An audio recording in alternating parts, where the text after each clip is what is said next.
Oh, what a lovely day. Greetings and salutations, YouTube of the World Wide Web. I have an hour left of sunlight. It's your host with the most, Paw Paw 2, reminding you that Earth is my planet. Earth is my planet. So in today's video, I'm going to upgrade my food forest system. I've made multiple videos creating my food forest in the state that it currently is in. So if you guys have not seen that playlist, definitely check it out. It's linked somewhere above my head. But today, I have a ton of fruit trees I need to get in the ground. A huge storm came through, made the ground nice, moist, and supple for planting. It's soft like a pretzel. So let's dig in, add some more fruit trees for the suburban food forest. Quarter of an acre lot, Houston, Texas, zone 9 is my location. So without further ado, let's get it. There's a mosquito on my hand. Okay guys, so we're starting off the planting on the side of my house. I have these huge beds which I created that have a ton of deciduous trees, 2 pecans, 2 pears. We have a nectarine that is completely dead, that did not come out of dormancy. But right now I'm throwing in a native because I do think it's important to incorporate as many native plants in our food forest systems and just gardens in general to benefit all the wildlife, the insects, the animals, everything in between, and even ourselves. So right now I am throwing in the custard apple, the Paw Paw, the Asaminia triloba. This is the only tropical fruit tree that can grow in temperate North America. Okay, so if you guys want fruit from the Paw Paw, you need at least 2 of them to cross-pollinate, but we're starting off with 1 on the side of this area, and trust me, I got another one that I'm gonna tuck away in another area of my garden. But let's get to digging and throwing in this Paw Paw tree. So first and foremost, before I planted the Paw Paw, I had this dead nectarine which I needed to pull out of the ground. It never leafed out once it was springtime, so I just pulled that dude out and I started sledging away, creating a new hole for this amazing native tropical fruit tree.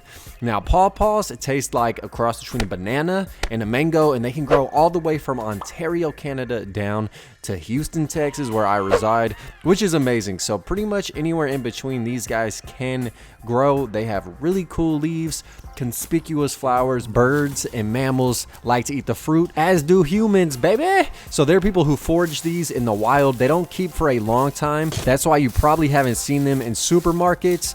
And what's really cool is these guys are an understory tree, so they can grow in full shade, part shade to full sun, which is definitely versatile, a ton of different soil types. So I think this will be a perfect tree if you guys could find one to throw in any food forest or just landscape in general.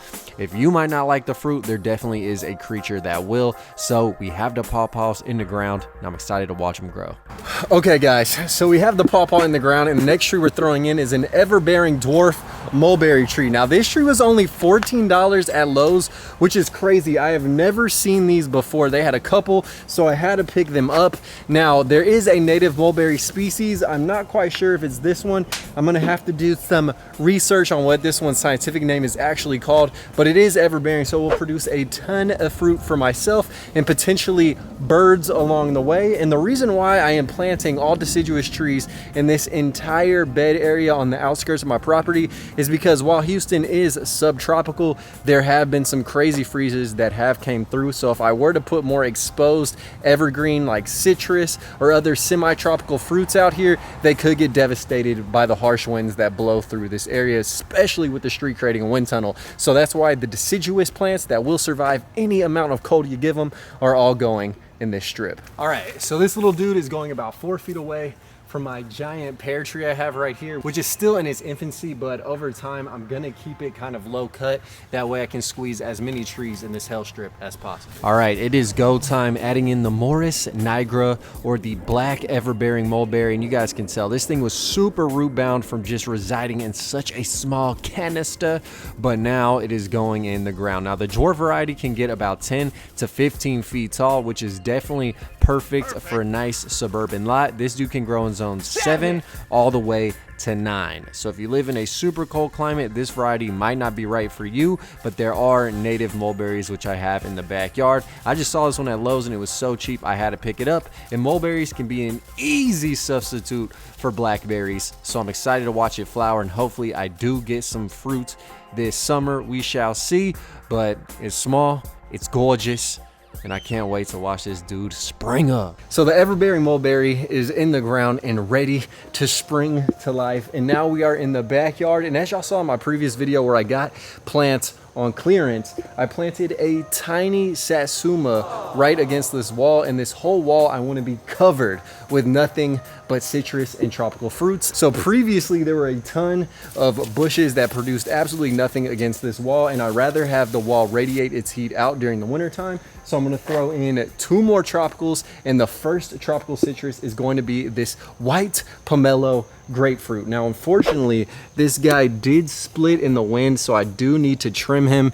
He looks full, he looks vivacious, live, juicy. And then also, I mean, check it out. There already are some fruits on this dude, so I wanna get him in so he can keep pushing out these amazing grapefruit. So these grapefruits on this white pomelo can be from 6 inches to 9 inches in diameter. These grow in zones 8B all the way to 9, and they are hardy to about 26 degrees Fahrenheit as long as it's not that temperature for too long. But this is one huge supple tree. It can get from 10 to 20 feet tall, and it also can grow in well-draining soils and on like creek sides and swampy areas, so it is versatile in that aspect. And what personally drew me to this dude is the fact that it blooms multiple times a year, so it should be a heavy fruit producer. And just look at it, man, absolutely magnificent, large, and covering up that dreary wall. Okay, so I pulled the okie doke one time for the one time before I planted this guy and got the slow-mo footage while I was looking crispy. Now I am about to decapitate the whole top of this just to prevent any type of infection from coming in where this wood is split. So this is sad, but you gotta do what you gotta do sometimes, man. Hold on. R.I.P. bruh. Damn.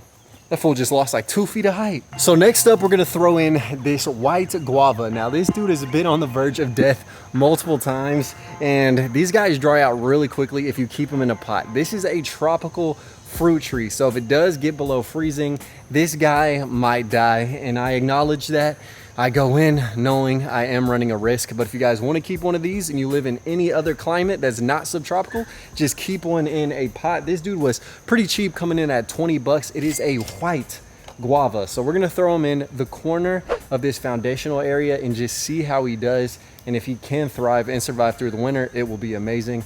And I look forward to getting some guavas. I have one tree planted outside, and it already is fruiting and producing flowers, so that's pretty cool.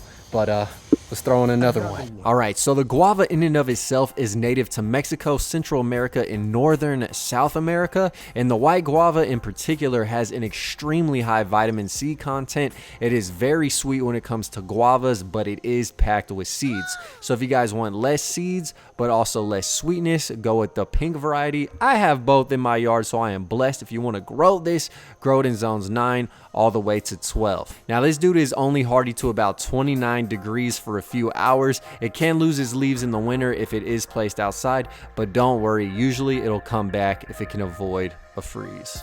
Okay, so now that I have reinvigorated my hands with amazing mud manicures, we're gonna throw in the next plant, which is this lila avocado. Now, if you guys have been following the channel, I planted a couple more on the outside of my property, and so I'm throwing in yet a third, that way it can cross-pollinate. I also have planted a bunch of avocados from seeds, so having another variety in the backyard to also help those pollinate in the future is ideal. So this guy is gonna fit in the ground right here, and this may be the last tree I throw in the ground today at least. I'll probably pick this episode up tomorrow because this is just a part-time thing for me, is this Cantu channel. Now, eventually, if it becomes big enough, who knows, maybe I can drop more videos, but this is just a hobby as of right now. So we're gonna throw this guy in the ground and let him take off. And he's a little bit farther away from the house because I do not need those roots booting into the foundation whatsoever. All right, so we're throwing in the Lila, the Persea Americana. As you guys can tell, obviously, if Americana is in the scientific name, this dude is from America, Mexico to be exact. And the Lila variety grows smaller, so it is perfect if you guys want to grow this in a container if you live in a more northern climate. But here in Texas, I can chunk it straight in the ground. Now, this is a type A avocado.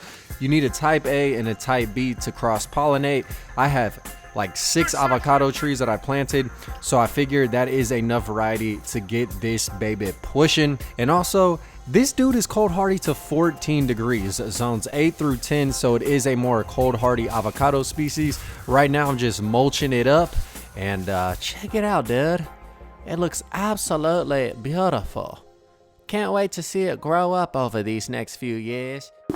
All right, guys, so we have the avocado in the ground, and obviously with the change of attire, it is the next day, and it's time to throw in the next plants. All right, so next up, what I'm chunking in the ground is actually a free 99 plant. Well, originally, I think I paid like 20 bucks or something, but we have dwarf Cavendish bananas just springing out of this pot right here. So I originally purchased one plant, split it in two, and now I have, I think, 4 more. So it's crazy, and what's cool about bananas is they just multiply. So they sell Cavendishes in grocery stores, things of that nature. I have the dwarf variety with really cool leaves, so I'm gonna divide this dude up and chunk them in. All right, so the first thing I did with this division was I started adding water to make sure the soil was a little bit more moist and loose, easier to pull plants out of that way. I chopped down the original mother plants who produced all these little baby clones, RIP, but your sacrifice was worth it. I dumped the pot over, and look at those reds, dude.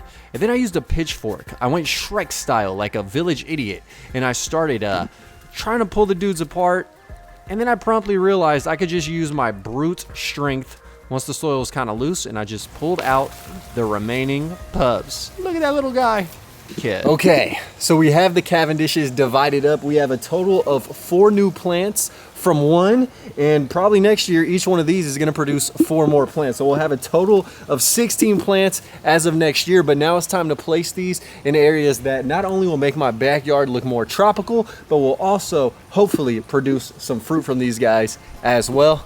Let's get to planting. All right, so the dwarf Cavendishes are called dwarf varieties because they get 8 to 10 feet tall. We placed the first one along the fence line, and you guys can tell the color of the leaves is because this guy is young. As it does mature, it will unfortunately lose that reddish hue. But the second one we got in, and now last and not least, we threw in the third also against the fence line. These guys can grow in zones 9 to 11. So hopefully y'all get some and get them in.